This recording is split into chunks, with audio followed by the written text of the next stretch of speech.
Wherever you go, whatever you do, throw a little at it. Omax, Vest and Briefs.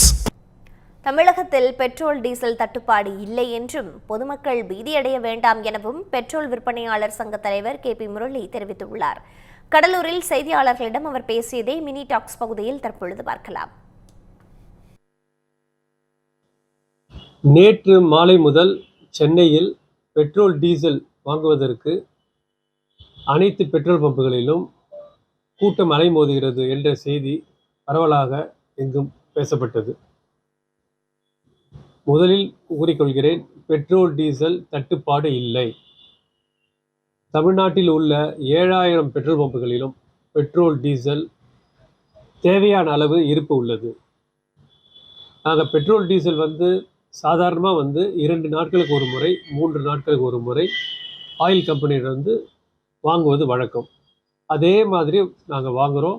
நாங்கள் கேட்குற பொருளை, இப்போ எனக்கு 12,000 லிட்டர் பெட்ரோல் வேணும் அல்லது 20,000 லிட்டர் டீசல் வேணும் அப்படின்னா அதற்கு உண்டான தொகையை இன்றைக்கி நான் அவங்களுக்கு செலுத்துகிறேன் பொழுது அதனுடைய இதில் ரெஸ்ட்ரிக்ட் பண்ணாமல் முழு நாங்கள் கேட்குற அந்த பெட்ரோல் டீசலை வழங்குறாங்க. ஸோ அப்போ எங்கே டிமாண்ட் இருக்குது, ரெஸ்ட்ரிக்ஷன்ஸே கிடையாது. பெட்ரோல் பம்புக்கு நாங்கள் கேட்குறத அவங்க கொடுக்குறத நிறுத்தினாங்கன்னா தான், இப்போ எப்படி எல்பிஜியில் கமர்ஷியல் சிலிண்டர் சப்ளை ஸ்டாப் அப்படின்னு சொல்லியிருக்காங்க. ஸோ அப்போ அவங்களுக்கு விநியோகம் தடைப்பட்ட உடனே அதனுடைய எதிரொலி ஹோட்டலுக்கு தெரியுது, வெளியே எல்லாம் தெரிஞ்சுது.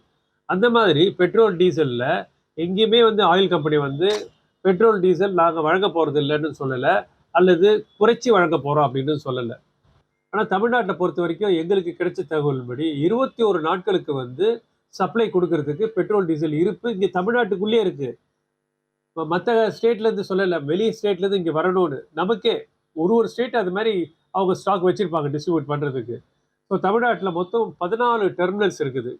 டெர்மினல்ஸ்ன்றது அங்கேருந்து தான் petrol diesel HPC, IOC, BPC இவங்க 3 கம்பெனியும் டீலர்களுக்கு விநியோகம் செய்கிற இடம். அங்கேருந்து தான் டேங்க் லாரிலே டிரான்ஸ்போர்ட் ஆகும். இப்போ ஃபார் சென்னை எடுத்துக்கிறீங்கனாக்கா, சென்னைக்கு சென்னையிலே IOC, HPC, BPC 3 ஆயில் கம்பெனியோட டெர்மினல் இருக்குது. சென்னையில் ஒரு டீலர் ஒரு ப்ராடக்ட் கேட்டார்னாக்கா அடுத்த 2 மணி நேரத்தில் அவருக்கு பெட்ரோல் டீசல் சேரும். அப்படி இருக்கும்போது சென்னையை பொறுத்த வரைக்கும் 100க்கு 100% டிமாண்டே வராதுங்க. சென்னையில் தான் அந்த டிமாண்ட் இருக்கிற மாதிரி கிடையாது. தவிர சென்னையை தாண்டி வெளியே வந்தீங்கன்னாக்கா மற்ற இடத்துல அந்த மாதிரியான ஒரு கூட்ட அலை மோதலை.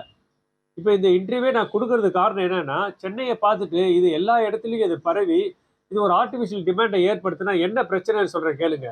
இன்றைக்கி +2 எக்ஸாம் நடக்குது. ஸ்கூலுக்கு போகிறவங்க இருக்கிறாங்க. அவங்க பெட்ரோல் போட்டுக்கிட்டு குழந்தைய இட்டுன்னு போய் விடணும். சாதாரணமாக பெட்ரோல் போடுற இடத்துல 10 பேர் இருப்பாங்க, பெட்ரோல் போட்டு போய்கிட்டே இருக்கலாம். ஒரு ஆர்டிஃபிஷியல் டிமாண்டில் 50 பேர் 100 பேர் இருந்தால் அவர் பெட்ரோலும் போட முடியாது. அவர் தவிப்பார். ஸ்கூலுக்கு இட்டுன்னு போய் விடணும், அன்றாட வாழ்க்கை கெடும். அதே மாதிரி ஆம்புலன்ஸ் இருக்குது, மற்ற நிறைய விஷயங்கள் அவங்கவுங்க அன்றாட செய்கிற வேலையை கண்டிப்பாக அவங்கள ஒரு வேலையை தடைப்படுவது. ஸோ அதனால் நீங்கள் உங்கள் ரொட்டீன் ஷெட்யூலில் எப்படி நீங்கள் பெட்ரோல் டீசல் நீங்கள் பர்ச்சேஸ் பண்ணிங்களோ அதே பண்ணி நீங்கள் பண்ணுங்கள். நாங்கள் இது மாதிரி டிமாண்ட் இருக்குது வந்துடும் அப்படின்ட்டு நாங்கள் டேங்க் லாரியில் எங்களுக்கு அடிஷ்னல் ஸ்டாக் வச்சுக்கிட்டு அண்டர் கிரவுண்ட் ஃபுல்லாக ருப்பிட்டு நாங்கள் அது மாதிரி பண்ணலை. வழக்கம் போல் எப்படி வாங்கணுமோ அப்படி தான் நாங்கள் வாங்கிட்டு இருக்கிறோம் நாங்கள்.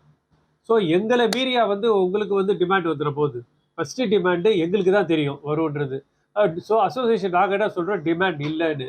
ஸோ டோன்ட் கோ ஃபார் இந்த பேனிக் பையிங் வேண்டாம். அதே மாதிரி பெட்ரோலை நீங்கள் கேனில் வாங்கி வைக்கிறது ரொம்ப ரொம்ப அபாயகரமானது.